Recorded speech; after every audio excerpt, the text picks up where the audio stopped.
Bitubadde tuwulira nti nno mu maka ga Mongo bajjeeyo ssente mpitirivu. Andrew Mwenda atugamba nti bya bulimba mbu tebaafunyeeyo ssente, baasanzeyo emitwalo oba 40 gy'agamba mu kisenge kya mutabani we mbu. Naye nga akafaananyi ako nga bw'okalaba awo kintwalidde akaseera okubeera nga nzikiriza era mbadde nkeetegereza nnyo okulaba nti ddala oyo ali awo mu makkati gwe bataddeko empingu Anita Among oba balimba. Naye bwe nkyetegereza ennyo kirabika AI olw'ensonga nti Anita Among ekisooka muwanvuko, ekyokubiri ate muneneko,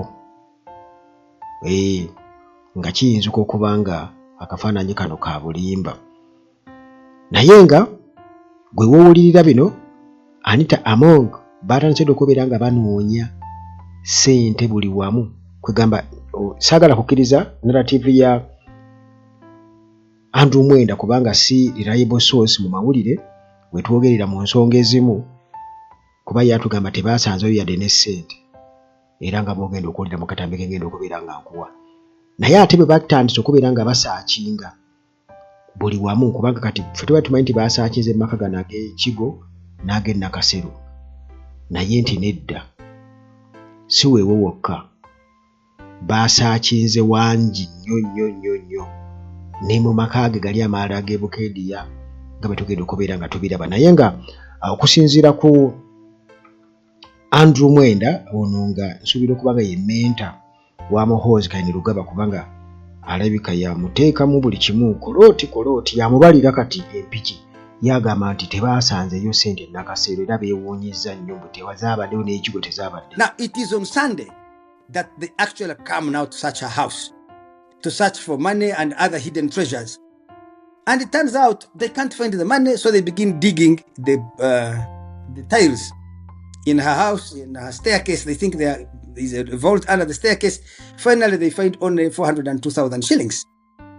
Okay. Which was in a box in her son's bed. So in her son's bedroom. Even that part is true. That they only found 402,000, not the... Only? No. The other one was social media banter. It wasn't true. Okay.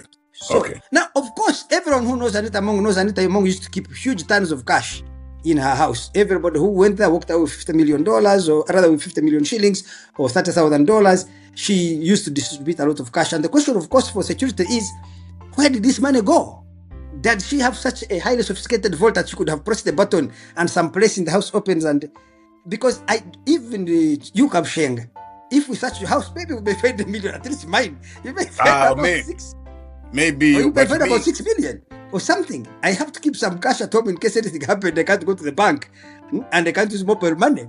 So I am inclined to believe that how could it be that they did not find a lot of money at Anita Among's house? That is what has defied my thinking.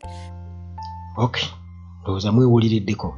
Andrew Mwenda agamba nti baanoonyeza buli wamu mu nnyumba ya Anita Among, Nakasero n'Ekigo, naye kati bwe babadde Nakasero baanoonyeza buli wamu tebaasanzeeyo yadde n'ekikumi okuleka emitwalo 4 gye baasanze mu kisenge kya mutabani we. Alina mutabani we era mutabani we alivinga very expensive life, avuga emmotoka ziri ensajja zaasomeramu. Naye okay, oba ne maama ng'alina ssente ne Muhoozi kennyini waali awo ebimuleetedde okubeera bw'atyo ng'alivinga larger than life lwakubanga amanyi kitaawe ssente weeziri, ssente diriwo, ebyobugagga weebiri, goodi gwayagala gwasimisa musimeeyo okwo mumpeerezo. Okitegeera mu ngeri efaanaganako bwetyo. Kakati munnange bano bagambibwa okuba nti nga bamaze okubeera nga balemererwa mbu okusinziira ku Andrew. Nkugambye nti ebintu bya Andrew sibikkiririzaamu nnyo. Bayinza okuba nga bagezaako kutusiba katambala ng'omusibi guli baagala gwonna bagwezze. Anita Among abuleko wa claiming nti banaye mwatwala ssente zange ez'essomero, ez'amasomero gange mwazitwala. Ekyo kisoboka. Kisobokera ddala. Akati munnange nga sinakubuulira wa ate ewala gye baasaakize. Sooka omanye nti aba Maintenance Palace balina solar systems gwe ze wali badde munnange olowoozaako okutaasibwa ebbula ly'amasannyalaze e Uganda. Balina ebyamazzi n'ebyamasannyalaze byonna, balina ttiimu y'abakugu esobola okuyambako okubinstallinga. Hillside View Apartments zino zisangibwa Jjanyo ku Kyaki, kisangibwa ku Entebbe Road. Bw'otuuka e Namulando ekitende oba e Kajjansi, buuza e Jjanyo ku Kyaki, bajja kuba bakulagirirawo. Eno muganda wange apartments zino zinyirira nnyo, compound nnene nnyo, mulimu ne zitteete osobola okutuulako awo n'okiringa muko ne neighbor. Eri njagala okubuulira nti wasirifu ate nga bw'obeera ku balcony tunuulira embeera, olabira ddala nga butuufu w'oli weewo, kumpi walinaanye ennyanja ky'oba omanya, ate nga wifi weeri, transport ova ku airport, kasi ennamba ogifuna ku Uganda atalaaji. Hillside View Apartments. Ate nga Amora Beauty twogera ku kugoba enkanyanya, aba Amora Beauty balina shea butter ne oils endala zonna oba omuzigo omulala ogusobola okukuyambako muganda wange, nga bino byonna bina biri organic, tebiriimu chemical, beba Amora Beauty. Wonna wooli okwetoola ensi basobola okukutuusaako ky'oyagala mu bungi bwonna kasitoba nga obakubiddeko.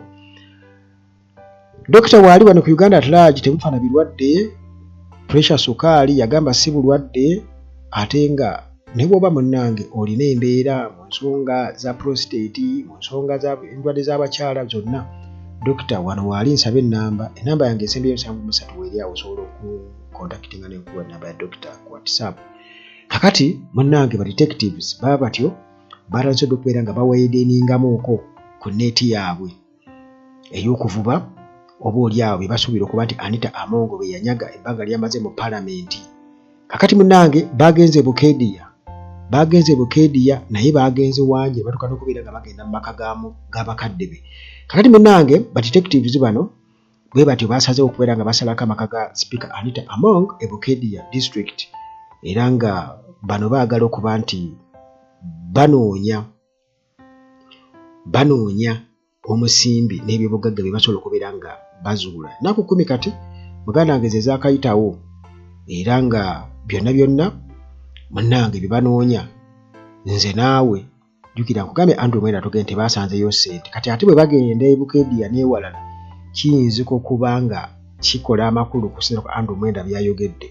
Kakati Anita Among munnange bamaze okusaakinga amayumba g'e Kampala tebasanzeyo yali n'ekikumi ekigwa ne Nakasero. Kakati ne ofiisi ku Parliament ne bagisaakinga ne bajjeko be bajjayo emmotoka 6 zaggiddwayo, zonna ne bazitwala baagala kuzitunda.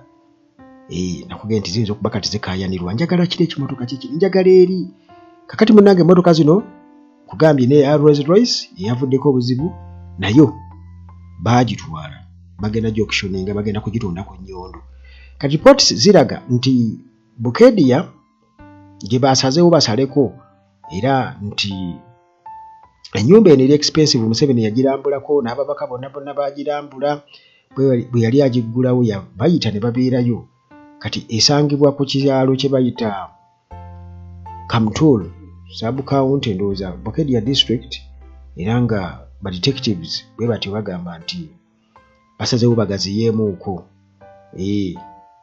era ne bagenda mu maka gasangibwa mu Apopong sub-county mu district y'emu okulaba nga bafunayo concrete evidence okubanga bamuvunaana mu mateeka. Bagenze eri gye bayita Kamtul ne bagenda Apopong, yonna Anita Among era y'amayumba. Kakati munnange tebaafunye kye baagala, ne basalawo bagende mu maka g'abakadde baate nayo banoonyeeyo ssente. Jjukira nti eno e Kampala Andrew Mwenda yatugambye nti baatuuka n'okusima tiles, ssente nga balowooza ayinza okuba nga alina automatic switch bw'anyiga bw'ate nga zikka wansi nga tiles ziddawo waggulu. Jjukira bino byonna muhoozi tabirabangako, tabimanyi. N'awulira nti ennyumba Anita Among onyiga bunyizibwa oti, eyo nayo nga bajja okushooninga nga bagigula, baba bagyagala ku bwereere bwe tebateekamu. Kakati munnange bwe batyo nti bagenze mu maka g'abazadde be kati eyo tekyabamalire ne bagenda ne eri personal assistant wa Anita Among ono nga bamuyita Akol Zipora mu Obul Ngago kyalo bakita Obul Ngago sub county ya Koril mu Bukedia district.